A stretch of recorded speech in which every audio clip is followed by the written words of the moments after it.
Well, good evening, everybody, and welcome along to Charlotte Motor Speedway for the second semi-final of the EuroNASCAR Esports Series. Circuit itself is situated approximately 10 miles north of Charlotte in a locality called Concord. Construction began here at the circuit in 1959. It opened in 1960, and the road course was developed in 1971. If you're familiar with NASCAR, of course, you will know that for 2018, the second of the NASCAR races switched to using the Roval, as it's known, which combines most of the infield road course with almost all but 400 feet of the oval. Therefore, we are racing on a 2.4 mile, 3.6 kilometre, 18 turn Charlotte Roval for our semi-finals here this evening. Joining me in live commentary, what an evening we've got ahead of us once more. Andre Weigald joins me in commentary.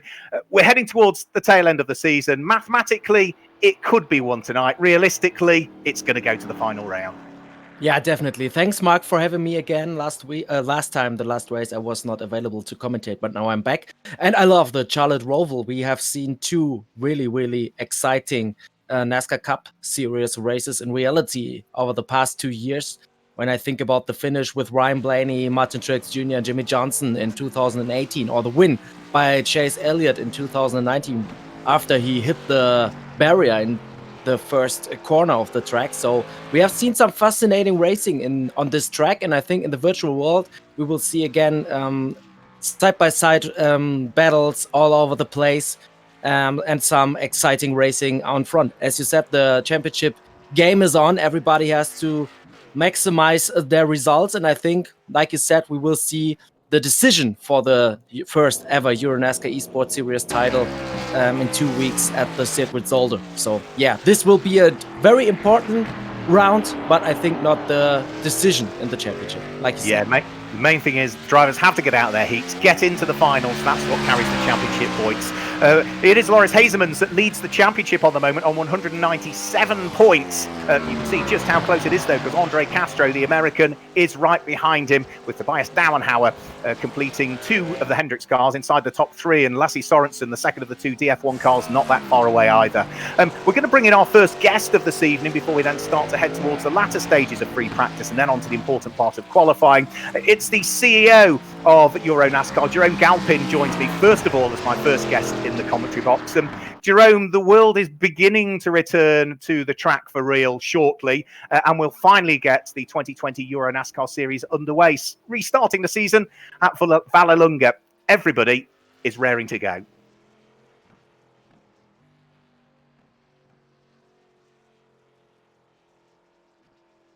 I haven't got Jerome, unfortunately. So what we'll do is we will move on to Francesco Cassiole, who is the commercial manager and operative coordinator for the car side of Vallelunga Circuit. He comes to join me in the commentary. Francesco, welcome along to the EuroNASCAR Esports Series. Difficult few months. We go back to racing. Vallelunga is hosting EuroNASCAR for the first time to open the season. How are you looking forward to the event?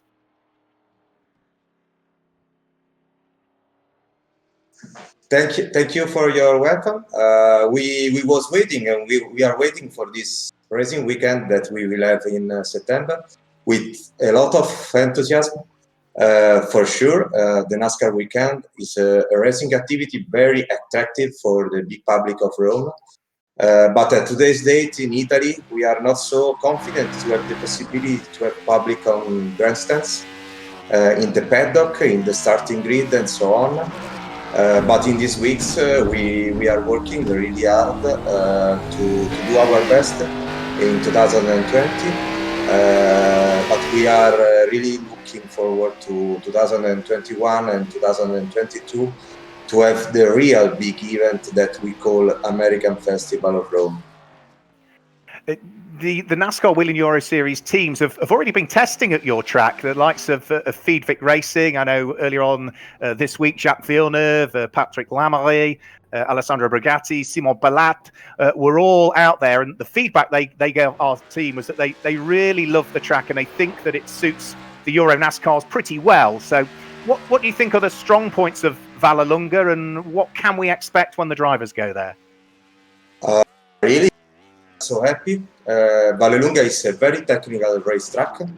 Vallelunga is excellent for the development of cars, tires, and also to improve the skills of racing drivers.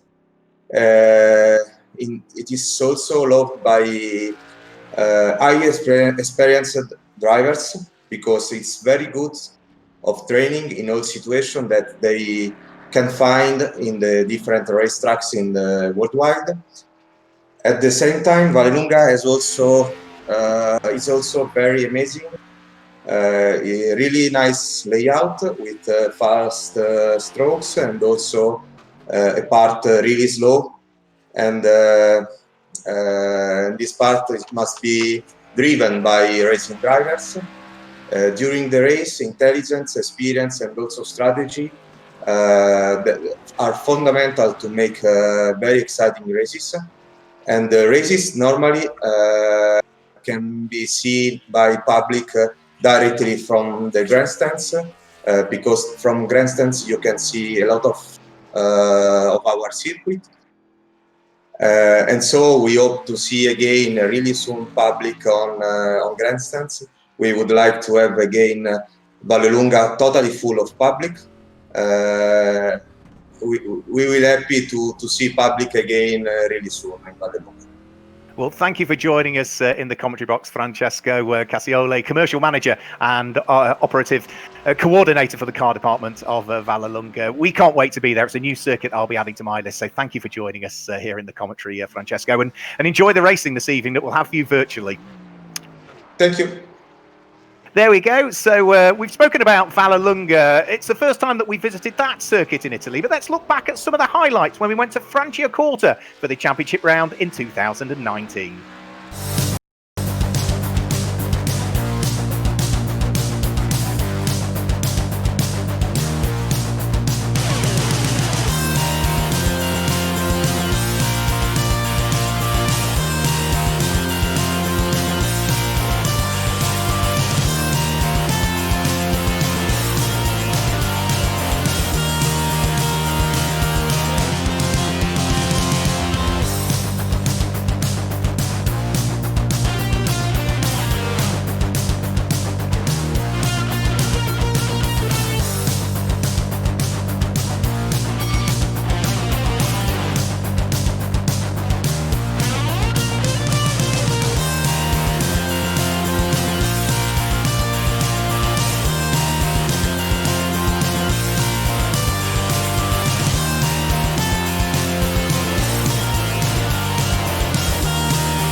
So some fantastic highlights from the Italian round at Franciacorta in 2019. We've just heard from Francesco Cassiole from Vallelunga, where we'll be heading to in 2020. But Jerome Galpin, a few technical issues, but the CEO of NASCAR, EuroNASCAR, is back with us. Jerome, we were just saying we're not that far away from getting the season underway. Everything has been finally put in place with this rescheduled calendar, and we can't wait, can we? Yeah, absolutely. So good evening, everybody. Sorry, the technical issue was me forgetting to push the mic button. So sorry about that. Now we are first of all very happy the way the esports series developed across the NASCAR Whelen Euro Series community. We have of course 2 great races to complete in this series, and plenty of high action and fun coming. On our side, of course, we are working. We are all turned to the launch of the real life NASCAR Whelen Euro Series that will happen in Vallelunga on 12 and 13 of September. As you know, during challenging times. It's a lot of work, and especially in Europe, where we have to adapt, maybe rules and procedure to the situation in each different countries. But we are very lucky, and we are very happy to work with great track partners. Francesco from Vallelunga was there. We are in day-to-day relationship with all other tracks, and it's really a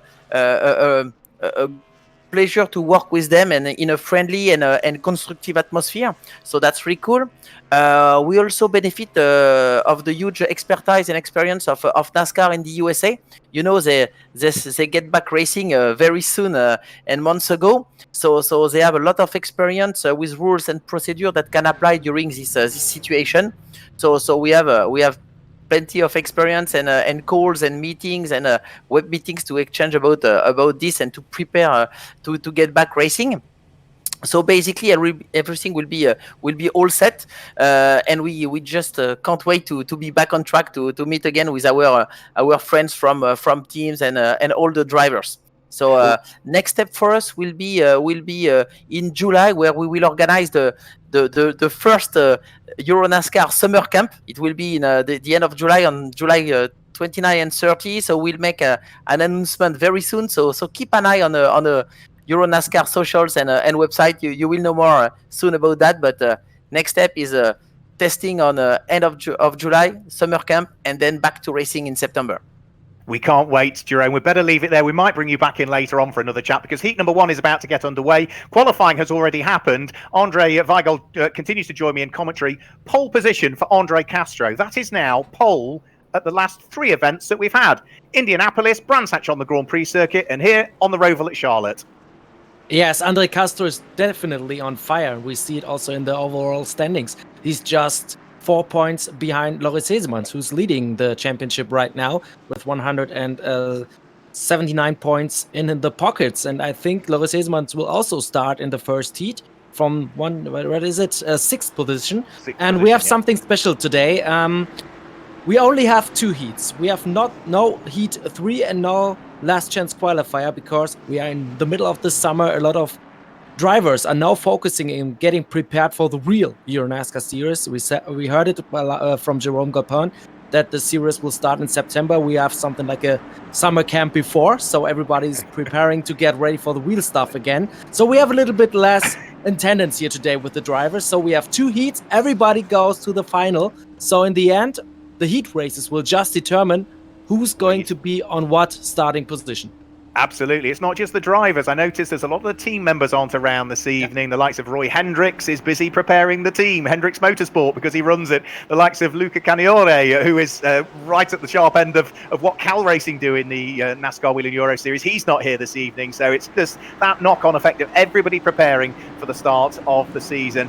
This is still serious, though, because the overall winner of this esports series will carry 40 team points for that car number into the real championship when we get things underway. So it's not just for fun, this. There is a serious side to this which has an effect on real motorsport, the team's championship in the NASCAR Whelen Euro Series. Andre Castro on pole position for the 3rd time on the trot. It is Yuli Stelso that's alongside his best qualifying of the season so far. Alan Day and Guillaume de Flandre on row number 2, and row number 4 sees Loris Hesemans line up again with Claudio Sabatini, the track marshal representing Circuit Ricardo Tormo, who went really well a couple of rounds ago and has had another stellar qualifying session in this one. So watch out for him. I was hugely impressed with his pace a couple of rounds ago. Remember, at 17 corners, they're just coming up towards turn number 15, turn number 16 and turn number 17. They have to take the chicane at this point.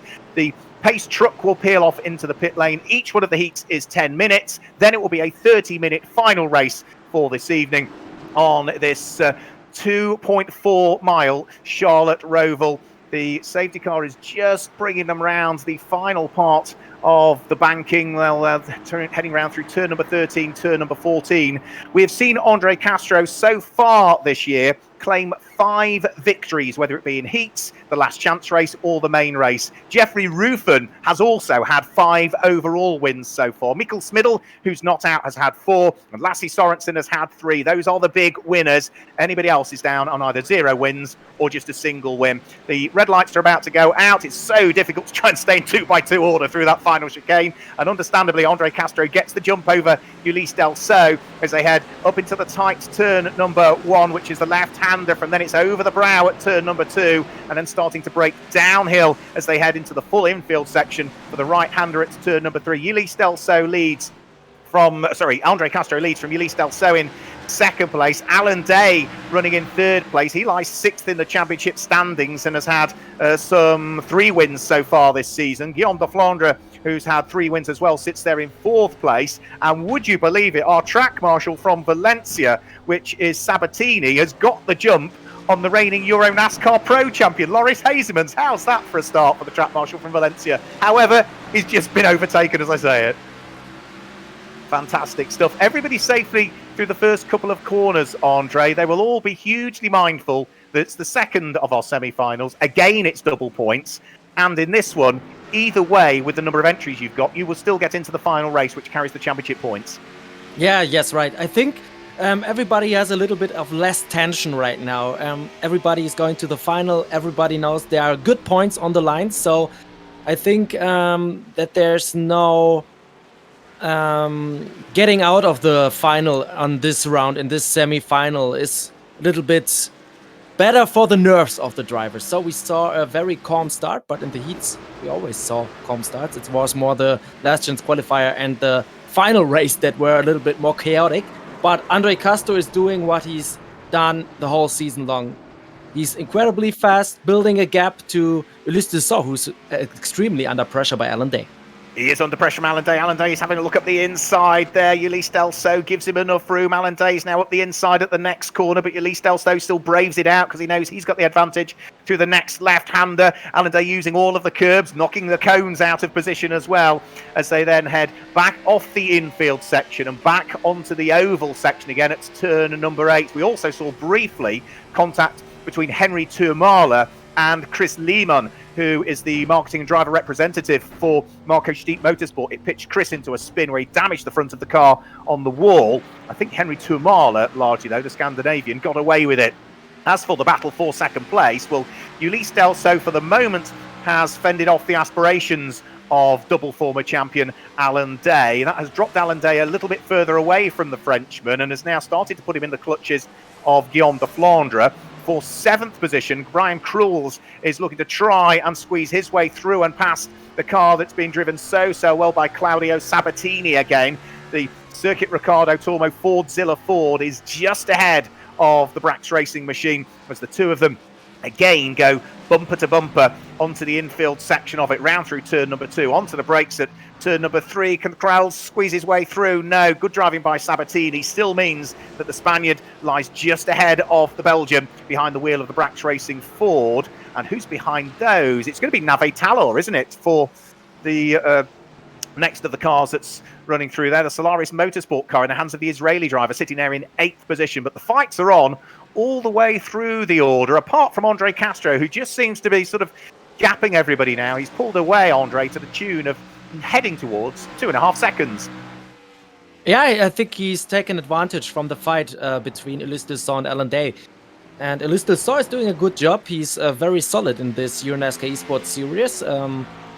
Is very fast, very consistent, and he's able to leave Alan Day behind right now. And I think there's another guy closing in the battle for 2nd place, and it's Guillaume de Flandre. We saw him winning already in this season, so Guillaume de Flandre, one of those fastest guys. And yeah, Andre Castro at the front right now. He's just pulling away. Nobody is able to carry the speed he has, and I think we have a favorite of a second driver to win another race, including the prologue in the series. Michael Smittel from the Autodrome Dross is the only driver who has 2 wins in his pockets, and maybe Andre Castro, he may get the second one, become the second one today, because I think the Charlotte Roval is a track that suits him very well. He was looking forward to it. Yeah, we spoke to him at Brands Hatch after last week's race, and he was really looking forward to the Charlotte Roval. It's amazing, isn't it? Loris Hazemans leads the championship overall, the EuroNASCAR Esports Series, but hasn't had a single win yet, whether it be in a heat or in the finals. He's not had an overall win yet in the Esports Series. And then we've got in second place Andre Castro, who's won more races, whether it be heats or otherwise, than anybody. But the only main race he won was the prologue race, which didn't carry any championship points. So it's still hugely up in the bag. We have now had that change for sixth position. Brian Krols has finally made it through and put the Brax Racing Ford, car number 378, through and ahead of Claudio Sabatini. As for Henry Tuamala, well, he is in 13th position at the moment. He has got Giorgio Maggi right behind him and is just about to go through and ahead of Santi Vuxaturia, who made a big mistake at the wheel of the number 46 Marco Steep Motorsport Chevy, directly ahead of him, and somehow Tuamala was able to weave his way around that and avoid the contact as Santi Vuxaturia made his mistake there. So that now drops Vuxaturia down into 11th position. And that is, I think, was probably a replay of him making that mistake that we saw there. As for second position, well, Ulysse Delso still under pressure. Now, remember, this is a former EuroNASCAR 2 champion, just ahead in second place of a double EuroNASCAR Pro champion, Alan Day, the young Frenchman ahead of the Israeli. Guillaume de Flandre not too far away either. So it's still 3-1. And all of this is just playing beautifully into the hands of Andre Castro, who is just controlling that advantage. 3.2 seconds is what he leads by, as we now have, 4.5 minutes left of the race. These three cars will be not overly concerned that they're holding each other up, because they know full well at this stage, Andre, that they're going to be going through straight into the main race, and this one doesn't carry any points. If you finish a place or a position behind, you're just one place further back. Quick replay mistake for Giorgio Maggi, uncharacteristic mistake there. Used a bit too much curb and bumped into the wall, but back to second, third and fourth. Yeah, do you think they'll be content just to sit there? It looks though Alan Day is pushing, but he's not surely going to press the point too much if Ulysse Delso just keeps driving the car smoothly, is he? Yeah, I think a very good tactic or strategy right now is just keep the pressure high and hope for a mistake by Ulysse Delso. And as long as Alan Day is that big in his rear mirrors, Ulysse Delso feels the pressures. We see that he's doing everything, but I think also that Alan Day is not taking too much risks. He has also Guillaume de Flandre behind him, and he's also looking for an opportunity to get past those two guys. But in the end, it's just for the starting position of the final race. And yeah, you have to check. Do you want a good starting place to have a shot on the race win? Or do you just want to score some solid points? But in the end, all of them are racing drivers. And if there's a gap, they go for it, for sure. Yeah, we're right on board with Guillaume de Flandre at the moment, lying fourth in the race. He only did 4 NASCAR Whelen Euro Series races last year. We saw him at Hockenheim and at Zolder, but he's had 3 wins in his NASCAR career. In the NASCAR Whelen Euro Series, he's trying to close in on Alan Day, who's had 20, if memory serves me correctly, career wins in his NASCAR Whelen Euro Series career. Ulysse Delso lies ahead of the pair of them and is on for a good performance here. Let's have a quick look at Fabio Spatafore. What happened here? Fabio just on the transition, coming off the infield and onto the oval. It was the transition that just caught him out there. We spoke about this when we were at Daytona on the road course and at Indianapolis as well. Andre, you've driven, I'm guessing, these cars around this track, or very similar cars. Again, the transition, the most difficult part of the lap? Yes, I think so. The Roval at Charlotte is a very special racetrack. I don't think you can compare to the road course you have at Daytona. It's very similar in some places, but the Charlotte one is a little bit smaller because of the oval, of course, 2.5 miles against 1.5 mile.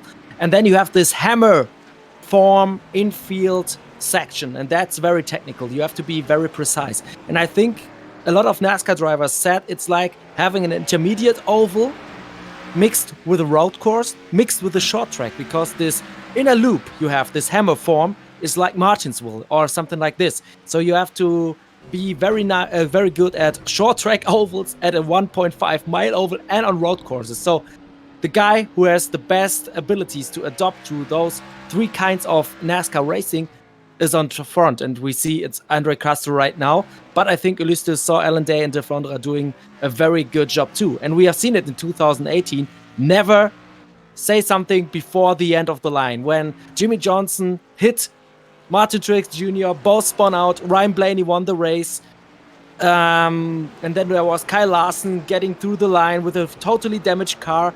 and Jimmy Johnson was out of the playoffs because he went for that one gap, and everything turns into total chaos. So the Roval is predestined for being a very special race in every NASCAR series, online or real world.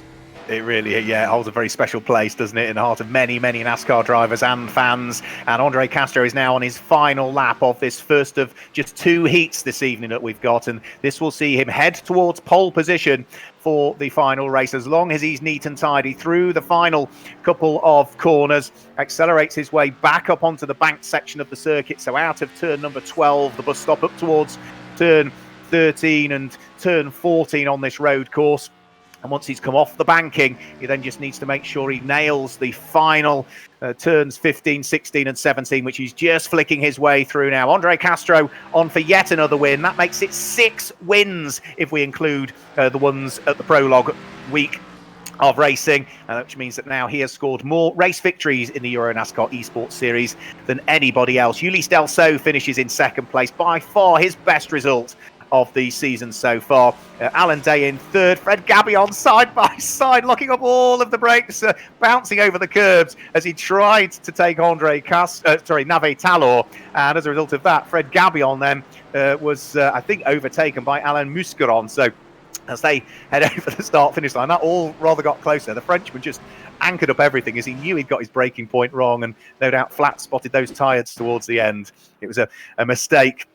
But he was able to, I think, just get away with losing the one place there. So Andre Castro claims the win. We're just having a quick look at Giorgio Maggi. Yeah, that was his off that we saw earlier on, where he just carried too much speed through the left-hander and the car sort of understeered off the circuit and bounced into the barriers. That would have caused some damage to his car, because there are fast repairs available in this one, but it's not as though you've got any full resets, so you've got to sort of go back into the pits and then get the repair done and then go back out onto the circuit. So we would have carried that damage in a short 10-minute race all of the way. Igor Romanov is back with us as well, the Ukrainian. He finished his in 17th place, and then we'll just wait for the last couple of cars to head over the start-finish line, which will include Fabio Spatafora, who is going to be classified as the last of the 18 finishers in heat number 1, and then we should be able to guide you through confirmation of the results and hopefully have a chat to our winning driver as well at some point before we then move on to heat number 2. So confirmation of the results for heat number 1.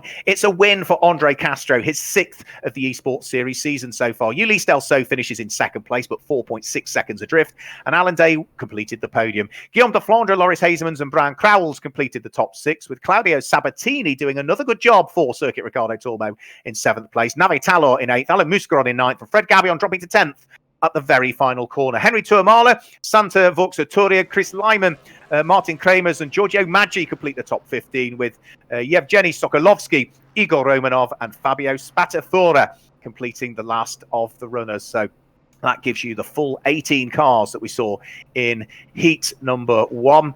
Heat number 2 is about to get underway, and Tobias Dauenhauer will start on pole position. We've seen Tobias Dauenhauer win his heat on a couple of occasions so far, Andre Castro. Andre Weigold, I ought to say. One of those came at Zandvoort. The other one came at Indianapolis on the road course. So he's got form. He knows exactly what he needs to do if he wants to chalk another one up. Yes, definitely. Yeah, so we have to take a look how the main race is going to develop. You've seen it the whole season long that the start is a very crucial part of this main race, when we have all the cars gathered up and everybody is willing to score some important points for the Wheel Team Championship. Like you said before, the best drivers per wheel car in the world will get some points for the Team Championship. It's a little amount of points that are not that have not such a big impact, but in the end every point can decide the championship. So I think everybody will go for the win in the second race, and to be one of those guys winning a virtual EuroNASCAR race in the first season is also a very nice thing to have this virtual trophy in this basket. I think that's a good thing. But yeah, we will see. I think the main race will be very interesting, and like I said before, in the real races we saw some very strange and chaotic stuff, and I think we will see some nice action, nice battles in the main race too. But now let's focus first on the first on the second heat this evening with Tobias Downhauer and Alex Fontana in the first row, then Brigatti and Dallara in the second row. I think this will be a very, very interesting one. A very interesting one. We'll come to Andre Castro in a while. We'll just get the race underway, Andre, who joins us in the commentary box, our Heat 1 winner, and then we'll come back for a quick chat to him. So both of the drivers on the front row of the grid have had wins. Diana Howe has had 2 Heat wins. Alex Fontana has had a last chance race win. Row 2 of the grid, Brigatti has had a Heat win, and alongside him is Davide Dallara, who has also had a last chance race win. So we've got race winners again on the front few rows of the grid. They're just coming around through turn number 12 and up towards turn number 13 currently, so just about another 30 seconds before we get the race underway. We'll see them through the first couple of corners and then we'll chat to our Heat 1 winner. But again, every one of these 18 cars, because of the slightly reduced numbers of the drivers entered this weekend and team members entered as they all prepare for the start of the season, sees 2 heats, everybody going through to the final and everybody then scoring a championship point in this particular one, before we then head to the double points finals at Zolder in just a couple of weeks' time. So up towards the final chicane, we saw them not quite go in heat number 1 side by side through the chicane. It is so tight to do so, and again in this one, everybody's just making sure that they don't bump into each other when they get the race underway. So Tobias Downhauer gets his foot down and has already got the jump on Alex Fontana as they turn off the oval and onto the infield section here. Alex Fontana's in second place. Brigatti is there in third place. Davide Dallara is in fourth place, and Vladimir Joitsis is going beautifully well as well. The Cypriot sitting there in fifth position. Nice clean start from everybody. So let's now have a chat to our Heat 1 winner, Andre Castro, who joins me in the commentary box. Andre, you've done it again. That's another win in your heats. You've qualified on pole position the last 3 times on the trot. You've won your heats the last 3 times on the trot. What we now need to see you do is win a main race, mate. Yeah, that's the plan this time. Yeah, everything's going to plan so far. On the pole, won the first heat.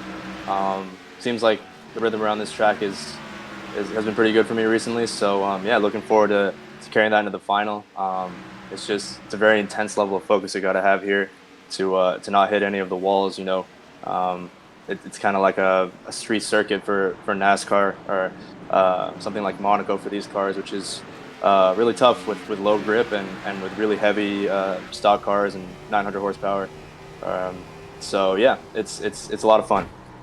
I know you were really looking forward to this circuit, and hopefully that will bring you the result that you more than richly deserve in the finals. How much easier did it make your heat win when we've got 3 cars squabbling for second, third, and fourth, and you just managed to gap them nice and early? Yeah, I didn't really look behind the whole time, so I was just focused on hitting my marks, and it definitely helps when you don't have anybody right behind pressuring you. You can just focus out front and not get distracted in the mirrors. So that's the plan for the final, hopefully. But yeah, everything's going well so far, and just want to say hi to all my family and friends watching, and hopefully we'll have a good race. And the final quick question before we head back towards heat number 2, because that final chicane is so tight to go side by side, how important is it being on pole position in iRacing for that final run towards the green flag when it drops? Well, it's really important because once the pace car goes off, you know, you can pretty much dictate when the start goes until the green flag comes out officially. Then everyone can go. But as long as you go between when the pace car goes off and when the green flag comes out, you can go whenever you want. So it's important to get that lead into that chicane so that, you know, you don't have any side-to-side contact because it obviously narrows up through there. But yeah, I've just been getting pole and winning my heat. Certainly just reduces the chances of anything happening in the final, and that's what's happened the last couple of weeks too. So looking to close it out this time. Let's hope so. Let's hope we chat to you in victory lane later on. Well done on the heat win, Andre, and we'll see you later. Thank you. There we go. There's our Heat 1 winner, Andre Castro, briefly joining us in commentary. Back to the race. We ride on board the Hockenheim Ring FanFest car, which this evening is being driven by Michael Breitigam, who is doing a good job again, Andre. Driver that you know, representing the circuit, is right behind the Cal Racing machine of Stefano Gossenvalle. Yeah, he's doing a good job in 7th place. He's a journalist in Germany, very experienced sim racer as well, and he has also some experience in real world racing, so he's not just writing about motorsports, he's doing it virtually and in the reality. So yeah, he's doing a good job. I think a top 10, maybe a top 5 in this heat would be a very big success for the whole Hockenheim Ring crew that is gathered in this 400 79 Chevrolet Camaro. So yeah, he's doing a very good job. But I think we have to mention one different thing. This is the first time we don't have so many drivers on the grid. But I think we may have a last chance qualifier race to determine who's going to be 21st in the final. But maybe we have to learn a little bit, because this whole heat racing stuff on iRacing is new. We didn't have this situation before. So don't be confused if we have a last chance qualifier with everybody getting in the final, but we need to check who's getting the 21st place. Okay, right. You're the expert when it comes to iRacing. I don't know really. We need to check, because right now I see on my screen Heat 3 is skipped, but the last chance qualifier 1 is not skipped right now. So it's a little bit of a surprise in the end. A bit of rally crossing from Max Palumbo with his Solaris Motorsport car. You also saw Aurélien Dillier make a bit of a mistake at the wheel of the car number 310, the RDV competition car. And as he rejoined the circuit, he then got tangled up with Gordon Barnes, and that's caused damage to Gordon Barnes' car. We look at Gustav Berggren, the Swedish driver, who is coming under pressure from Justin Kuntz, the German, who sits behind. Now, this is for 9th and 10th position. Up front, Tobias Dauenhauer still comfortably leading. He's doing an Andre Castro, really, and just gapping everybody behind whilst they squabble over it. Aurélien Dillier, having recovered now, is now looking to try and attack car number 146, which is Gasper Donovsik, who is not going to let him through. Scott Jeffs has got the best seat in the house, watching all of this unfold ahead of him as he sits there in what will be 13th position. So this is the cars in 11th, 12th and 13th places, just working their way in towards the braking area for the bus stop. And then a mistake there, and off onto the grass goes Gustav Berggren again, Swedish driver who was under pressure from Justin Kuntz, and as a result of that mistake has now lost the position. Let's have a quick look. Turns into the corner, takes a bit too much curb, can't get the car turned in appropriately, has to bounce over the second part of the bus stop chicane. So Justin Kuntz grabs the opportunity to steal the place away.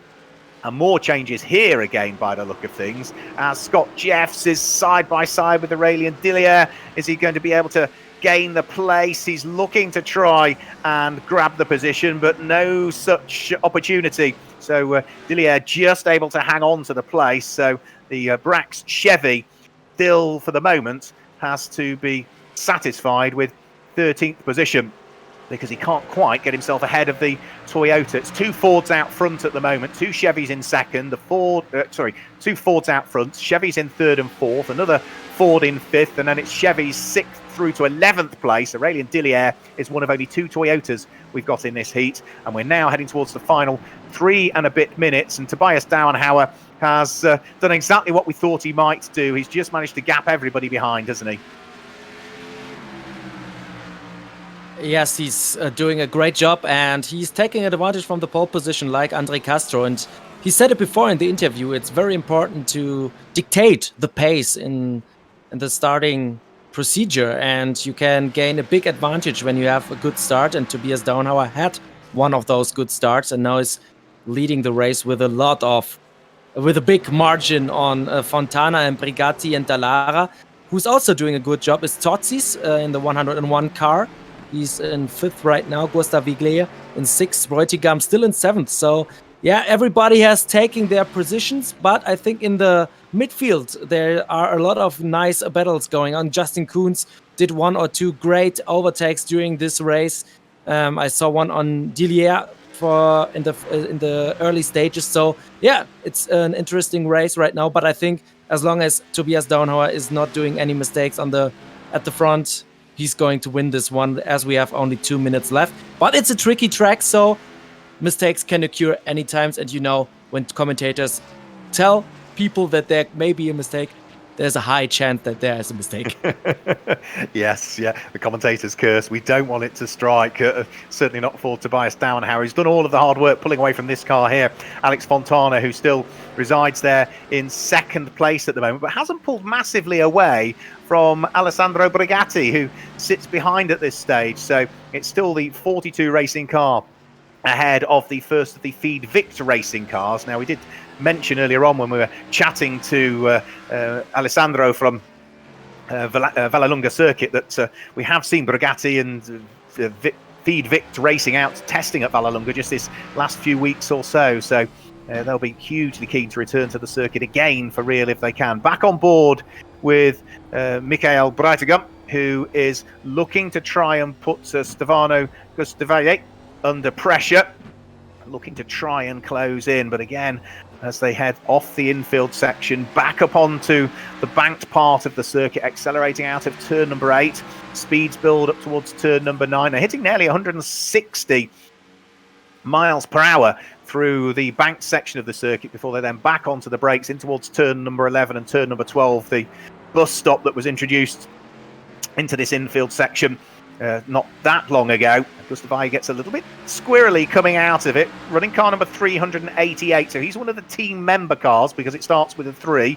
He works on the 54 car for Cal Racing usually, and is at the moment just doing enough to hold off the Hockenheimring American FanFest car that sits behind. Cars numbered 400 are either circuit cars or they're part of the FJ Team All-Star team as such. So Tobias Hauer leading, Fontana from Brigatti. The clock has ticked past the 10 minutes, so they're now on their final lap of the race. A little bit of traffic coming up for Alex Fontana in second place. No such worries for the Hendricks Motorsport car of Tobias Dauenhauer, who is just accelerating his way up onto the banked section of the circuit. 5.5 seconds to the good, because he can just afford to bide his time, stroke the car home without any issues at all. Alex Fontana, however, in second place, can't rest on his laurels because he's still got the traffic potentially, and I'm sure absolutely to deal with, because he was catching it just before we move to follow our race leader, and we're going to follow him round through turn number 13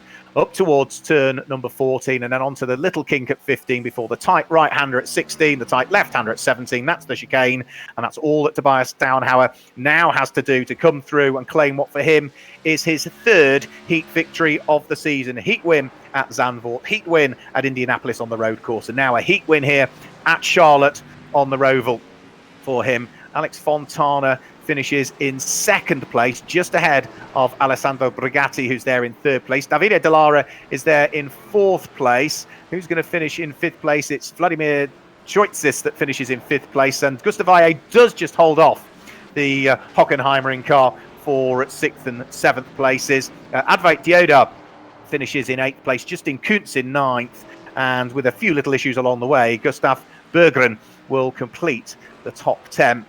But as we say, these cars trickling their way over the start-finish line. Aurelien Dillier still to finish at this stage. We've also got Ricardo Alita and Max Palumbo still to finish. Another car that we ought to mention is car number 420, as it's shown on your screen, which is Ivana Venzarova, who is representing Autodrome Most Car Show at the wheel of her Toyota. She's a HR analyst working for Volkswagen out in the Czech Republic, one of the partners of Most Circuit there. So it's great that Ivana has joined the entry list for this weekend in what is a reliveried car from Autodrome Most Car Show. So heat number 2 is done and dusted. We'll get confirmation of the results of that very, very shortly. In fact, bang on cue, here it comes. Tobias Dauenhauer claims the win by almost 6 seconds in the end from Alex Fontana in second place. And the first of the Feed Vict cars comes home for Alessandro Brigatti in 3rd place. Davide Dallara was 4th, ahead of Vladimiris Joitsis in 5th place, and Stefano Gustavaglia, who is in 6th place. Michael Breitagum finishes in 7th place. Advait Dioda, Justin Kuntz, and Gustav Berggren complete the top 10. And then outside of the top 10, it was Gaspard Danovsik, Gordon Barnes, Scott Jeffs, Aurelien Dillier, Ricardo Alita, Max Palumbo, Ivana Venzarova, and then Chris Ricard with a problem, which saw him head into the pits very, very early on indeed. Otherwise, he could have been a driver to watch, Chris Ricard, because I've been impressed with some of the things he's done throughout the course of this season. So the cars are lining up, ready for final. the feature race. Yes. So yes, we have avoided the last chance race, which would have set the grid for this one. So instead, it's the winner of Heat 1 goes to pole.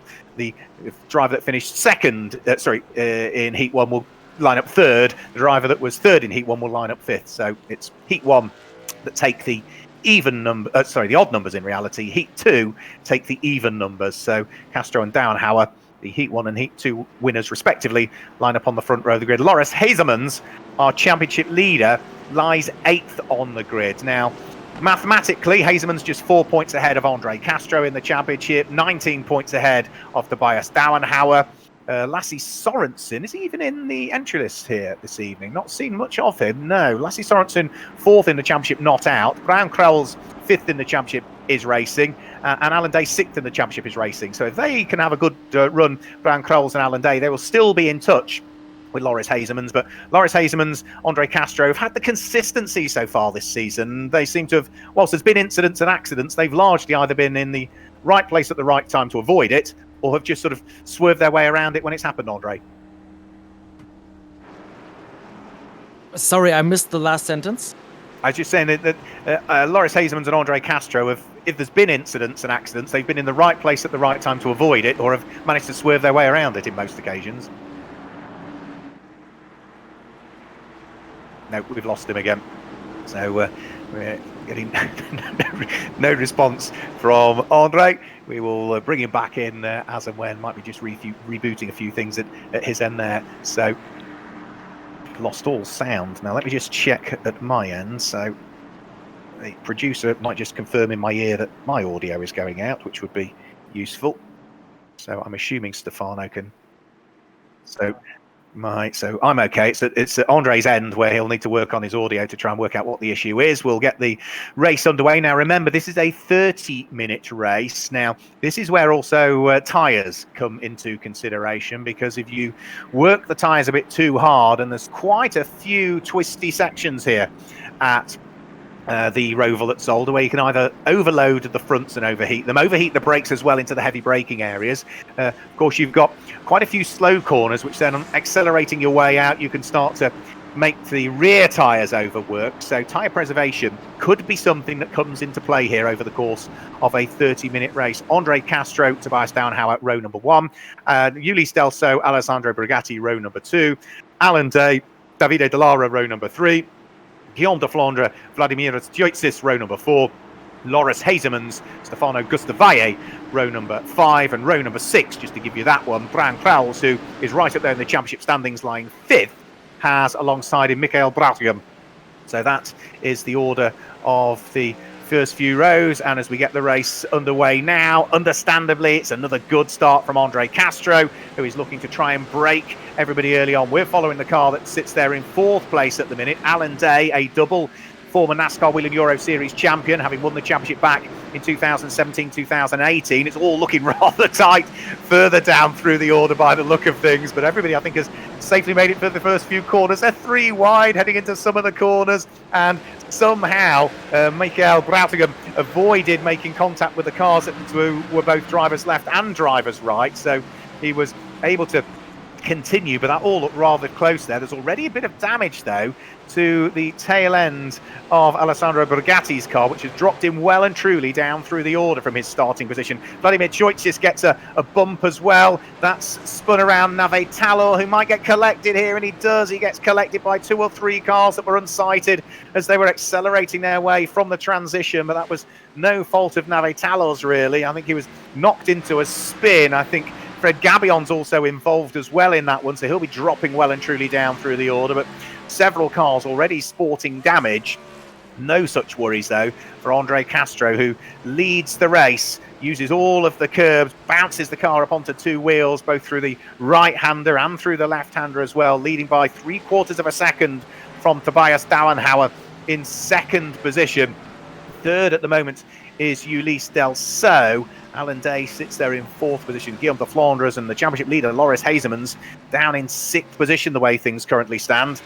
So if Andre Castro hangs on to the lead of the race, Loris Hazemans lies down in 6th position. That would mean that Castro would take up the championship lead and would be leading Hazemans by 20 points. Heading into the final round that takes place at Zolder in a couple of weeks' time. Alan Day, we ride on board with the number 24 Monster Energy back PK Car Sport Chevy. Accelerating his way back onto the oval section of the circuit, trying to pick up the toe off Ulysse Delso, who lies ahead. You can see the leading 2 have broken away now from this pair, fighting over 3rd and 4th position. Marin Kramer's a long way down through the order at the wheel of another one of the Feed Vict racing cars. Henry Tuamala just ahead of him at this stage, the Finnish driver. But Ulysse Delceau doing a really good job of hanging on to a podium spot here. Bounces over the curbs again, does Alan Day. Gets a good exit this time. He might have half an opportunity here, heading up towards the next of the corners. Can he squeeze his way through at turn number 1? Almost gets the nose of the Chevy up the inside, and this time through, I think he's going to do it here. He's got the inside line through the next corner. Can he cover off Ulysse Delceau? Yes, he can. So there's no opportunity to try and respond. Ulysse Delceau drops down into 4th position. Alan Day picks up 3rd place. By the look of things, Andre Weigold still struggling with a few technical issues. He'll come in as and when he's ready. Here's a replay. Alan Day gets up the inside at turn number 1, has the inside line at turn number 2, and has just enough momentum to get across the nose of the RDV competition Chevy by the time they head up towards turn number 3. So job done for Alan Day. What can he now do about trying to close in on the cars ahead? Alan Day lies 6th in the championship standings coming into this race here this evening, and has had wins, has Alan Day. He's had 3 so far. 2 of them were heat wins in the prologue event at Daytona and at Brands Hatch, and his other heat win came last time out at Brands Hatch on the Grand Prix circuit. Here's our championship leader, Loris Hazemans, lying in 6th position at this stage, which is still good championship points for him, remember. It's double points, so it's 62 points if you finish in 6th place rather than the regular 31. Hazemans looking to try and gap that car there, which is Davide Dallara, the Not Only Motorsport Chevy, who has got Brian Crowells right behind him. You can see the Brax Racing Ford. Has he got the inside line here, Crowells? Is he going to go through? No, he's just too far away. Doesn't want to stick the nose of the Ford up the inside the Chevy just as yet, so has to be content with sitting there in 8th position. But a great little fight this is. So through the next little section, Crowells still all of the time trying to see whether he can open the door. One of the team member cars, so running car number 300, remember, so 378. If it starts with a 3, that means it's a team member car or a media member, and that is Brian Crowells, who usually works on the number 91 car for Brax Racing. Gets a good run again on Davide Dallara, but again is not going to quite be able to feed his way through. So rather frustratingly, he's still bottled up behind. But these two, despite the fact that they're squabbling, they're not losing a great deal of time to the championship leader, Loris Hazemans, who is still only just a second up the road from them. So there's Hazemans in 6th place, and looking the distance, you will see not that far away the next couple of cars coming through. In fact, there they are, right behind.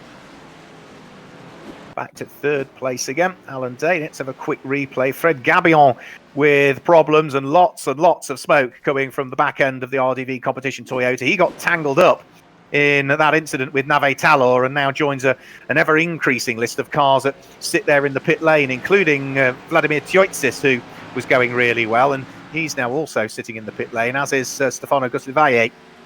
There's a few cars that have had issues and are now out of the reckoning in this one. They will still score championship points, but are not going to quite add to the tally than they would have wished.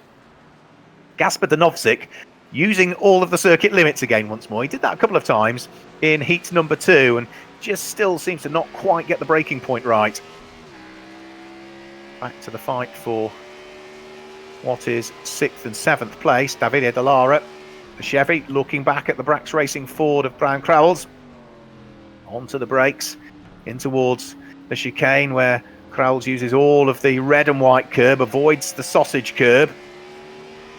Davide Dallara on the power a little bit quicker there, was able to work his way into a slightly increased advantage. They both go past the Autodrome Most show car as well. Ivana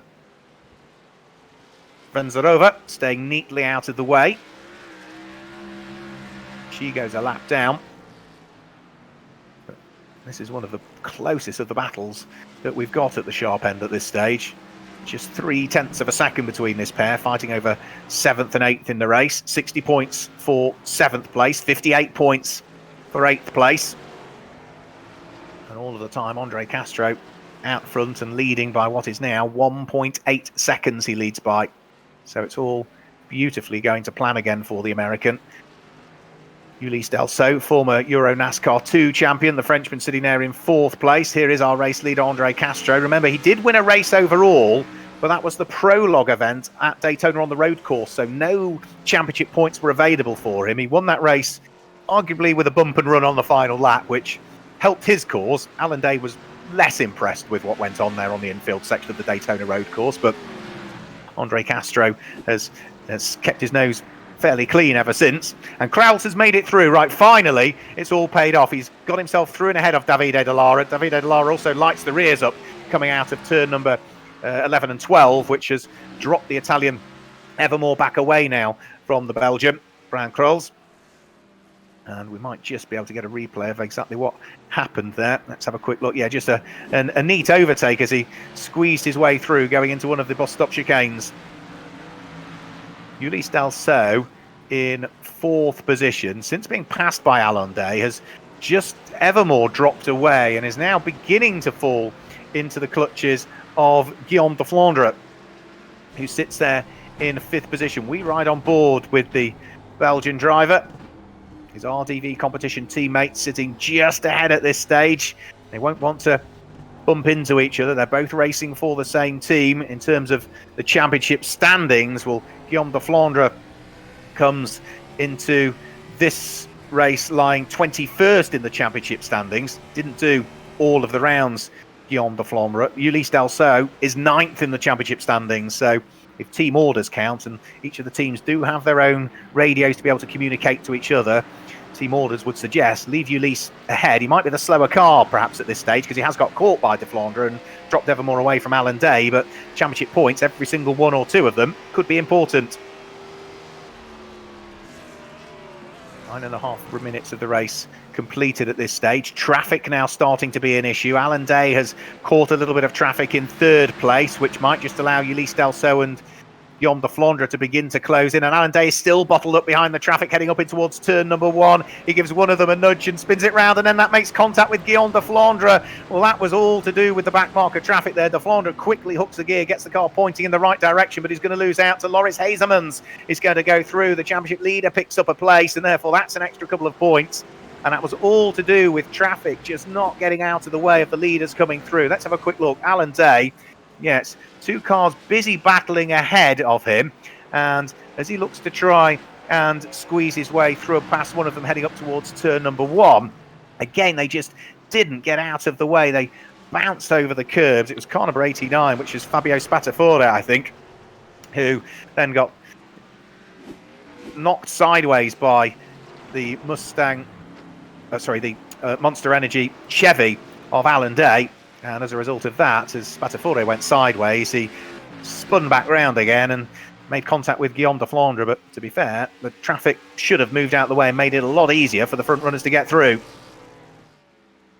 So Andre Castro leads. The gap that was 1.2 seconds is now half of that. It's down to 0.6 of a second. Tobias Dallenhauer has been pushing very hard over the course of the last few laps. Now, Tobias is one of many drivers we've had racing in the EuroNASCAR Esports Series in conjunction with iRacing, with support from i.cin.com and Sim Racing League TV. He is one of the drivers that has been involved in the recruitment program for EuroNASCAR. Tried one of the cars over the course of the winter period. Previously has done things like ADAC GT4 and Blancpain, as it was called, and has raced in the Spa 24 Hour, but he will be a very welcome addition to the grid for Hendricks Motorsport, such has been his performances in the Esports Series.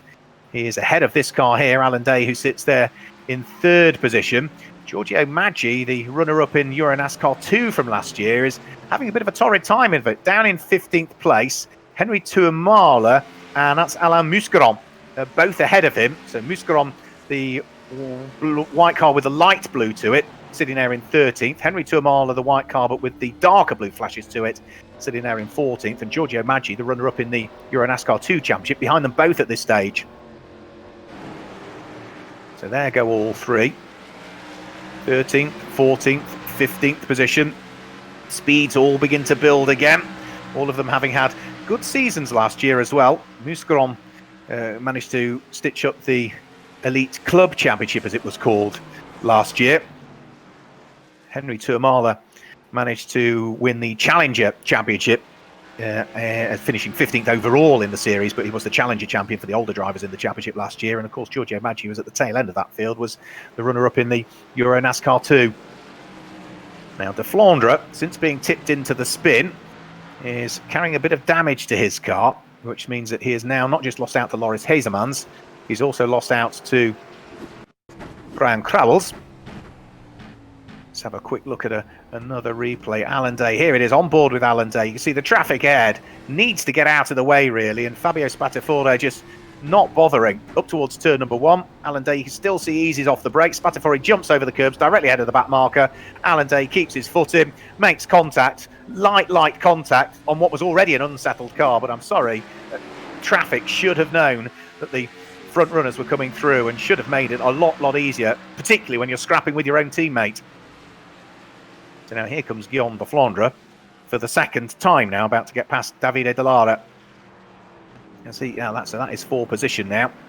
That's 7th place gain for Guillaume de Flandre.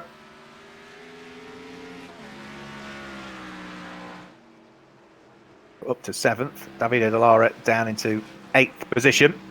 Claudio Sabatini doing really good things again at the wheel of the Circuit Ricardo Tormo Ford Zilla Ford in 9th place, and Alessandro Brigatti, who dropped like a stone with damage in the early stages, now back inside the top 10, but since pushing hard, Tobias Stauenhauer, bringing the gap down from 1.2 seconds down to 0.6 for the lead of the race, he's dropped back to 1.2, 1.5 seconds again, so keeps shuffling and changing all of the time. Quick replay of Chris Lehman. What happened to Chris Lehman at the wheel of his Marco Steep Motorsport car? Lost it on the brakes going in towards one of the chicanes, and yeah, almost clouted the wall, just avoided making heavy contact with the wall.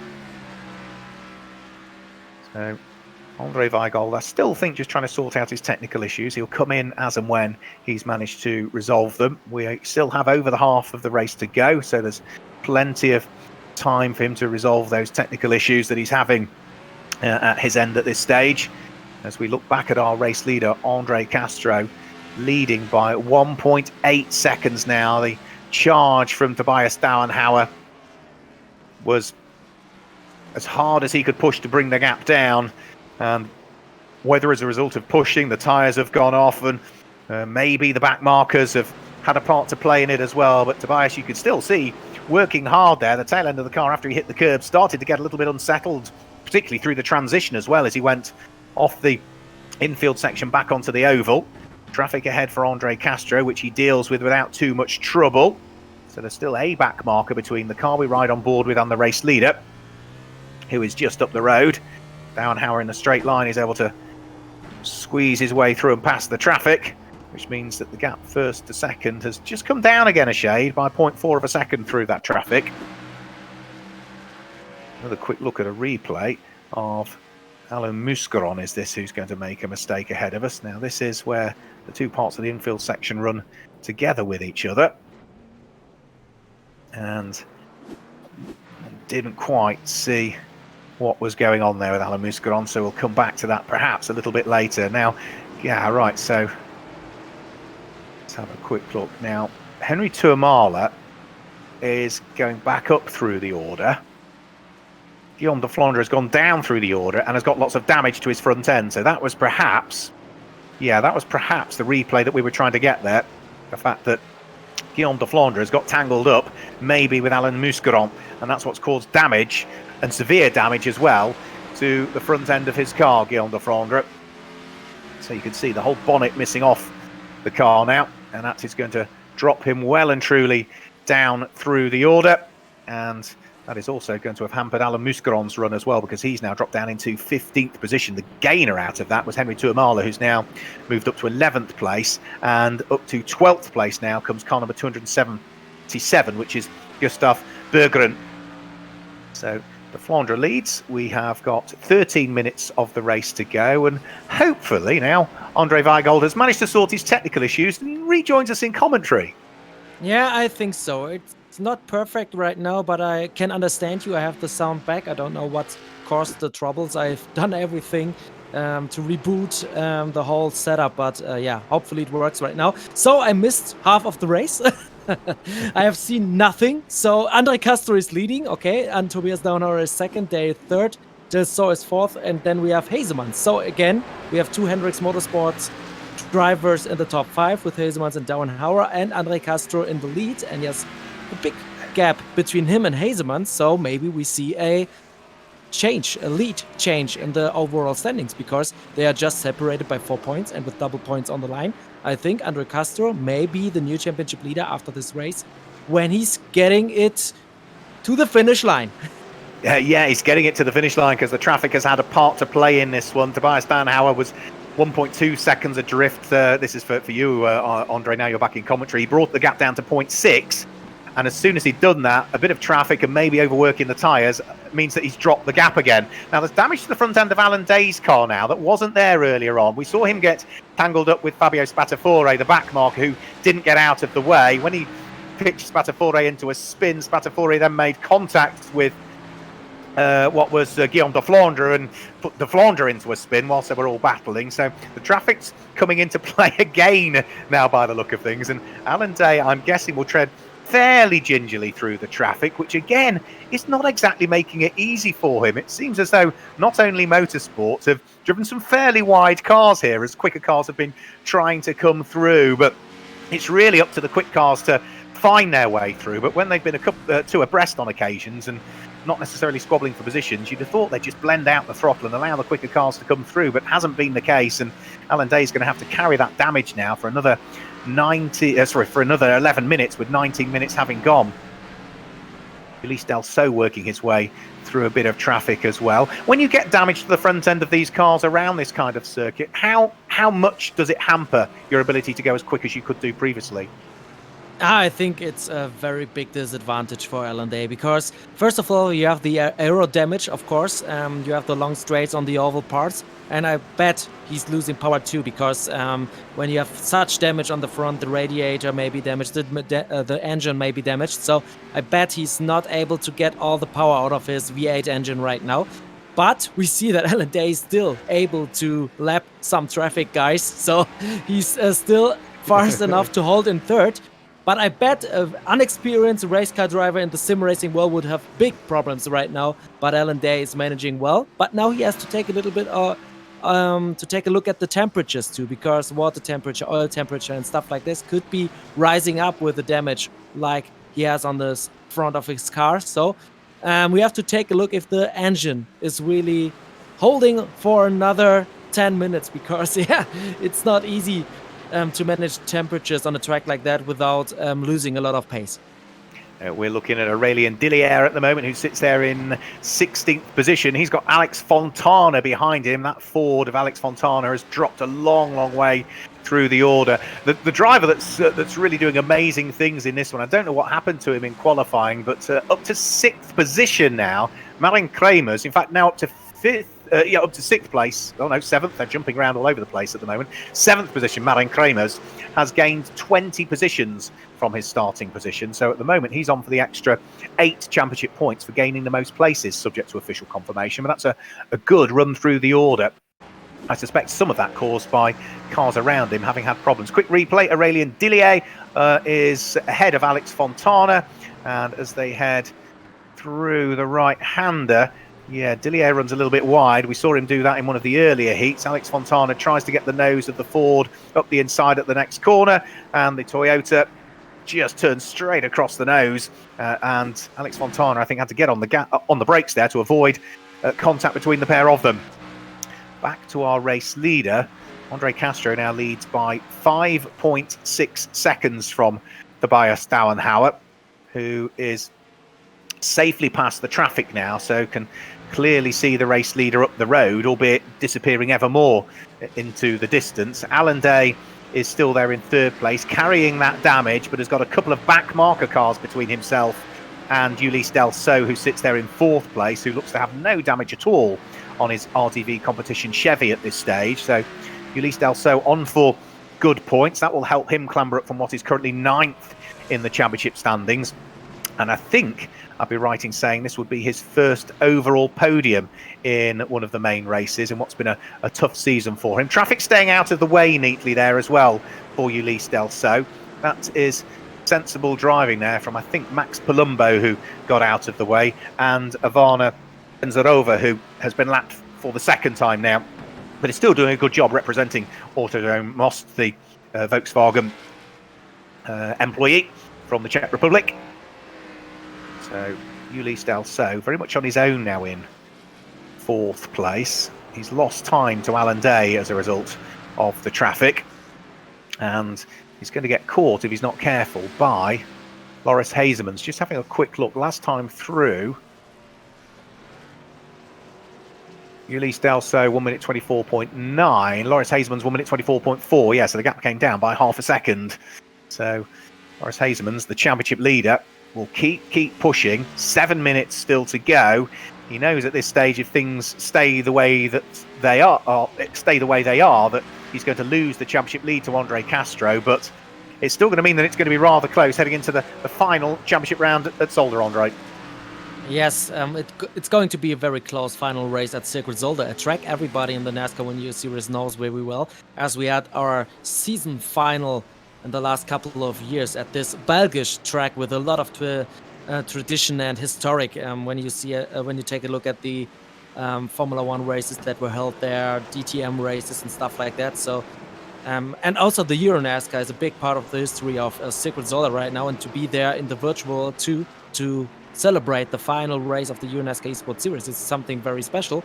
And I think Andre Castro has a good chance of winning this race here today at the Charlotte Roval, gaining a lot of points, getting into the lead of the overall classification, and becoming a specialist for a very interesting type of track, because he won at Daytona the road course track, a combination of the oval and the road course section, and now he's on his way to win the Roval track at Charlotte, also a hybrid between a oval and a road course. So he's our Roval hybrid mixed specialist in the field, I think, in the virtual world at least. Yeah, Andre Castro would be on 273 points if he stays where he is at this stage. Loris Hazemans would be, what's that going to be, 12 points behind on 261.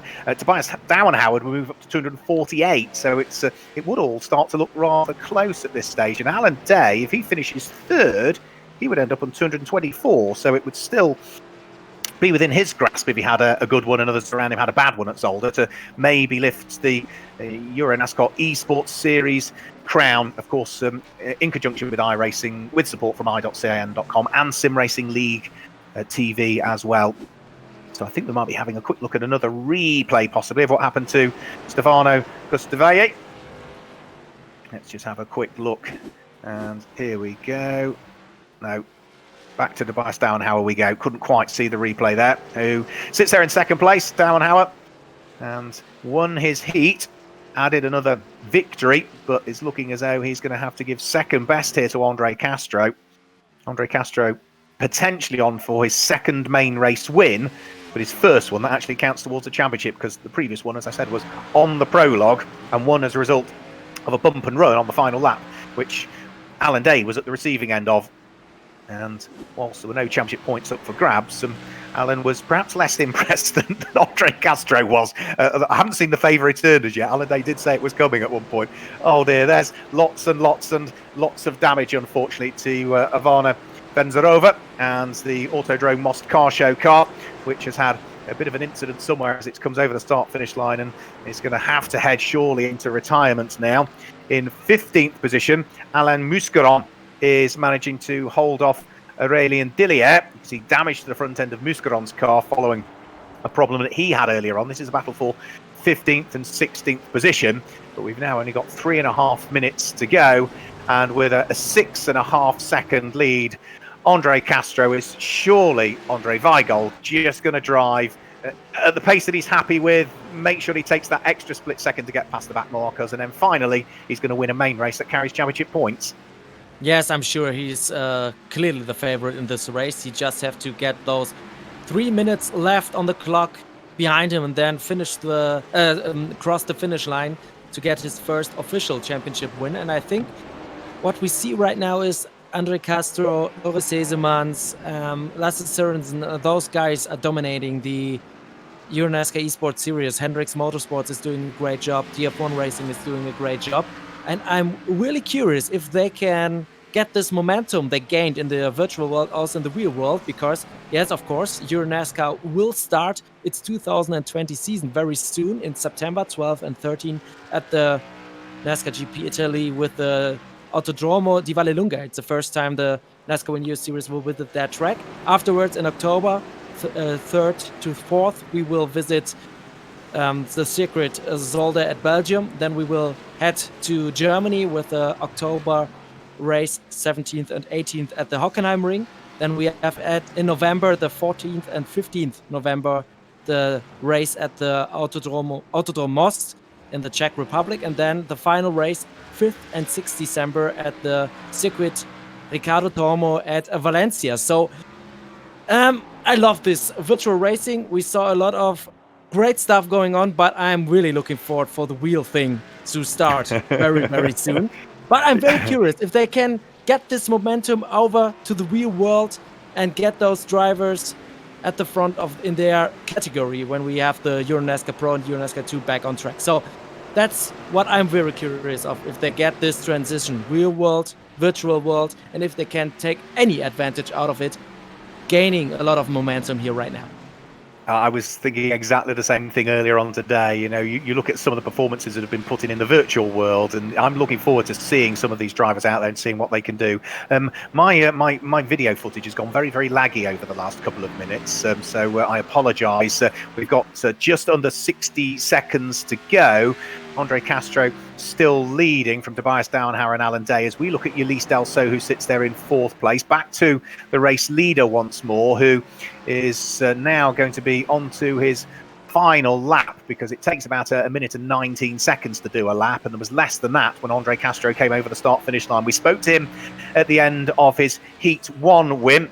That Heat 1 win that he took earlier on this evening was not his first of the season. He's clocked up more wins than anybody. He's had 6 wins if you include any of the races that he's won, whether it be a heat, a last chance race, or a main race. Well, he's now potentially on for win number 7, which not only moves him into the lead of the championship, it will make him the most winningest driver that we've had in the EuroNASCAR Esports Series. And it's got things beautifully poised as we head towards Circuit Zolder for the championship finals in a couple of weeks' time. Clock now shows 30 minutes have elapsed, so Andre Castro just needs to head back up onto the bank section of the oval and then start to head towards the checkered flag. It's been a great performance from him. He did say that pole position was important, particularly with the tight chicane that is used on the rolling lap, and he's just now heading through turn number 11 and turn number 12 for the final time, sliding the tail end of the car through the transition onto the oval. A bit of opposite lock having to be done there to gather up the moments. In fact, no, where is he? He has just gone through the chicane there. Right, he's now halfway around the circuit, Andre Castro, is he? Yeah, so just heading into the infield section of it. He's not quite as far around as I thought. And yeah, no, he has gone through. He's gone through and grabbed the win. Apologies, my footage is bouncing everywhere at the moment. Tobias Downhauer finishes in 2nd position. Alan Day finishes in 3rd place. Ulysse Delso in 4th, and erstwhile championship leader Loris Hazemans finishes in 5th place. Brian Krolls comes through and finishes in 7th. Davide De Lara will finish in 8th position. Marian Kramer's 9th place means that he has gained 20 positions from his starting position on the grid, finishing in, well, it says 7th on the live timing, it says 9th on the graphic, which is slightly confusing. And after Kramers, it's Alessandro Brigatti. But donuts and celebrations being done by our drivers, but the biggest smile all round will be by Andre Castro, who wins the race and is going to be leading the championship, subject to official confirmation, on 273 points. Tobias Downhauer finishes in 2nd place. That will put him on 248 points. Alan Day finishes in 3rd place. That will put him on 224. Ulysse Delso finishes in 4th place. He'll go to 203. And 5th place will go the way of Loris Hazemans, which means that he will be on 261 points. We'll just do Brian Krolls because he's right up there in the championship. He finishes in 6th position, Brian Krolls, which means that he will end up on 218 points. So 273, Andre Castro, the championship leader. 261, Loris Hasemans, if my maths are correct, and third in the championship will be 248, which is Tobias Dauenhauer. Confirmation of the results, though, for that race. Andre Castro claims the win from Tobias Dauenhauer in second place, Alan Day in third, Ulysse Delceau, Loris Hasemans and Brian Crowells complete the top six. Davide Dallara was seventh, ahead of Claudio Sabatini in eighth place. Malan Kramer's the biggest climber in the field with 17 positions gained. In fact, no, he's not the biggest climber. He finishes in ninth place. 10th place is Alessandro Brigatti at this stage. Alex Fontana was 13th. Gustavo Berggren was 14th. Alan Muscaron, Aurelien Dillier, Chris Lehman and Scott Jeffs complete the top 18. Then just to give you the top 20, Michael Brautigam finishes in 19th place and Ricardo Alita in 20th. You can see everybody from 21st backwards there. So another race is done and dusted. We'll chat about some of the finer details of that, Andre, in a split second. But whilst we gather our drivers, I want to look back at some more highlights again. We had a quick look at some of the action from Franciacorta 2019 earlier on. Well, let's look back and see what happened on the second day of racing there in Italy last year.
So some great action from Franciacorta in the second day of racing 2019, but we've already got drivers coming to join us in the commentary box following the second of our semi-finals in the EuroNASCAR Esports Series in conjunction with iRacing, with support from i.can.com and Sim Racing League TV. Let's bring in our race winner. We spoke to him after his heat win. That was his sixth win of the series. Well, now he's finally won a main race that carries championship points and did it in a very, very good fashion as well. 8-second win for Andre Castro. Andre, your seventh win of the season, more wins than anybody, puts you in the championship lead.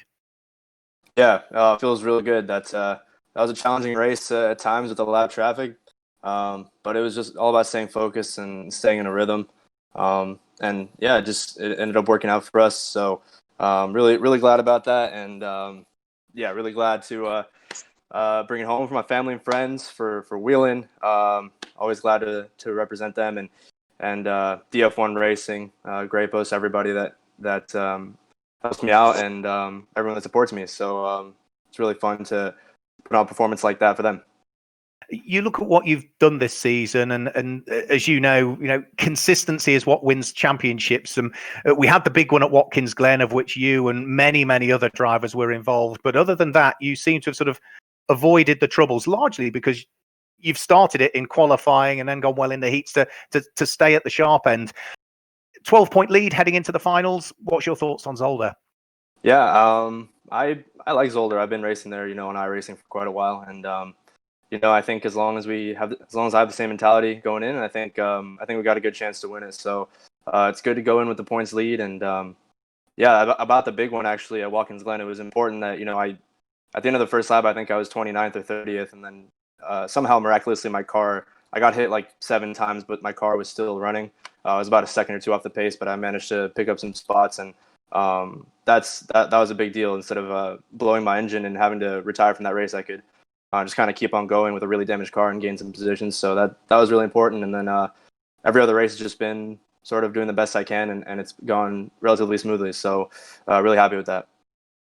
Well, we wish you all the very best at Zolder. Congratulations on the win, and fingers crossed in terms of the championship for you. We'll see what happens. Fingers crossed. Thank you. There we go. So there's Andre Castro, who claimed the win. Let's bring in the driver who finished in second place now, Tobias Dauenhauer, who finished in second place. Well done, Tobias. A good haul of championship points for you. I've been working out. I think that moves you, or keeps you rather, third in the championship standings heading into the final. Are you there, Tobias? Can we hear you? I can hear you, Tobias. It's me in the salon. Oh, he's gone. Well, we'll have a chat to Alan Day then, who finished in third position. We'll come back to Tobias. Alan, we heard from Andre Castro that the back markers were giving trouble, and we saw the trouble they gave you. First of all, congratulations to Andre and Tobias, and also to we had a pretty good battle and clean. I felt that the car is pretty good, but especially throughout the end of the race. But unfortunately, due to some horrendous driving of the back markers, I lost tons of times, and I couldn't even challenging Tobias, unfortunately. But that's what it is. I knew it's going to be challenging, especially with the walls here. It's going to be a lot of crashes and things like that. But thankfully, I managed to bring the Monster Energy car on the podium, and it's a good thing. And on to Zolder. Yeah, I think, again, just quickly having done the maths, 222 points, I think, that you'll be on, which will put you 51 points behind Andre Castro, the championship leader. It's not insurmountable, but there's work to be done, isn't there? Yeah, I lost one race. And unfortunately, I don't think I can cover the points I lost. But I will try to finish the season on the best side I can. Even though if the gap is pretty big to Andre, and I still own him a bump and run. So I did mention it in commentary. I didn't think you'd repaid that favor yet. It's coming, is it? Nah, he was really quick today. I don't think anyone could challenge him. Yeah, it was good. And a final quick question, once we get the esports EuroNASCAR Esports Series out the way, which will be a shame that it finishes. Of course, already the focus is on the start of the season.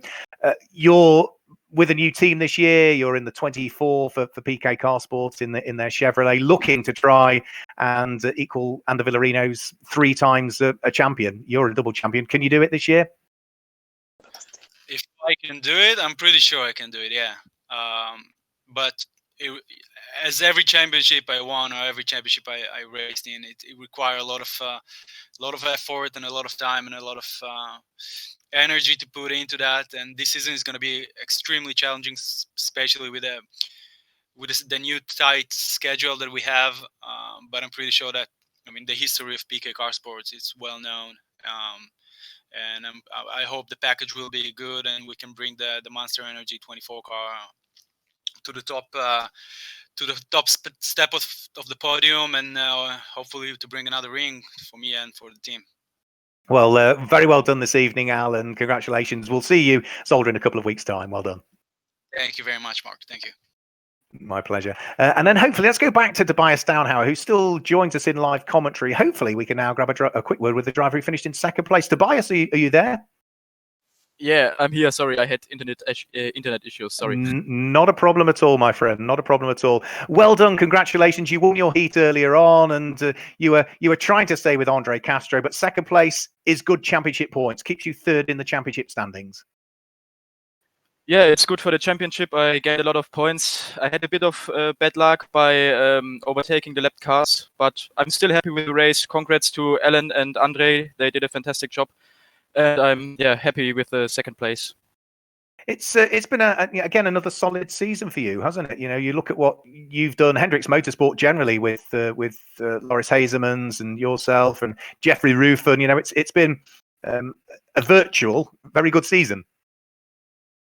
Yeah, of course. I mean, I'm new in sim racing. I began that with the start of the ENES series, so I'm quite happy with this. With that. And the transition from what really has been sports car racing, your background in towards NASCAR, you're something you're hoping to relish in 2020. Yeah, I think I have good conditions. I'm in a very good team, and I have a good experienced team colleague with Loris. So I think we have a good chance to drive in the front positions this year. Well, very well done on second place today, and let's see whether we can make it one step higher. Victory lane maybe at Zolder in 2 weeks' time. Yeah, I hope that. Thanks, Tobias. There we go, Tobias Dauenhauer. Apologies for the technical issues he was having. So we've spoken to our top three. There is one other person who I don't recognise that's in the commentary box. All I can see is it's Planty. I have no idea who Planty is. So maybe if somebody can shed some light on who Planty is, do we need to talk to Planty? Would be the first question. Well, it's actually Ivana, or racer. I'm so sorry, Ivana. I had no idea. So yeah, Ivana Venzarova, who is representing Autodrome Most. Ivana, welcome along. How are you? Thank you. Good. Can I just a couple of questions? You know, your progress in sim racing behind the wheel. You know how you like it, and NASCAR, and equally when we get to Most, will you be attending the NASCAR races there? And what do you expect from those? Yes, for me it was amazing experience. Autodrome Most brought the simulator all the way to my office. First, I trained by myself, and then with Jakub Krafek, who gave me a lot of valuable advice on how to make the best lap times. My best lap time was 1 minute and 25 seconds. It's not bad, but it could be better. And how did I get into this race? I work for Volkswagen Financial Services in HR department as an HR analyst, and we have been cooperating with Autodrome Most for a long time. And our fleet department has organized a competition for our employees, in which we were supposed to write what is our motivation to be a racing driver. And after that, I was chosen as the only girl who took part in the competition. Maybe I had a little advantage. Did you enjoy it? I'm sorry? Did you enjoy it? Enjoy this evening? Yes. And the NASCAR race, it's something else than we are used to in Europe mainly. The engine sound is amazing, and also the fact the drivers have to use window to get into car.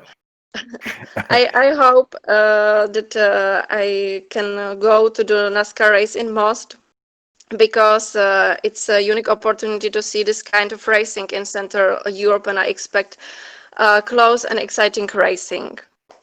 Well, we look forward to seeing you there, and well done on this evening. I'm pleased you enjoyed it, and well done for winning the competition in the office that got you there. Yes, I would like to say thank you to the company Volkswagen Financial Services that they gave me this opportunity and made all the necessary arrangements. And I would like also to thank Jakub Krafek for his patience with me. I hope maybe one day in the future I will be able to take part in a similar race again. So we'd be delighted maybe to have see you again. Yeah, we'd be delighted to have it. And thanks to Volkswagen for being one of the partners of Most Circuit as well, because they couldn't do it without you either. So thank you on their behalf. Thank you too.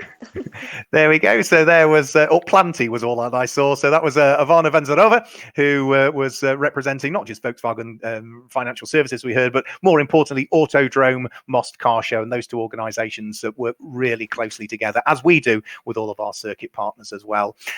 So I was hoping that we might have Andre Weigold back with us to sort of chat through the finer detail of that race, but he seems to have disappeared off. So let's just sort of look back at generally what's happened. You know, we have seen Loris Hasemans come into this round leading the championships, a double points semi-final night where there's 80 points for a race win. There's 70 if you're second, and it diminishes by 2 points for every place thereafter. All the cars in the main race scoring points here this evening. Well, as a result of Loris Hasemans finishing fifth, and the driver who was just behind him in the championship standings Andre Castro winning that race. That now means that Andre Castro leads the championship as we head to Zolder for the championship finals of the EuroNASCAR Esports Series in just 2 weeks' time. So do tune in for that one. The championship is still wide open. It is still up for grabs. And remember, whoever is the esports champion, in conjunction with iRacing, with support from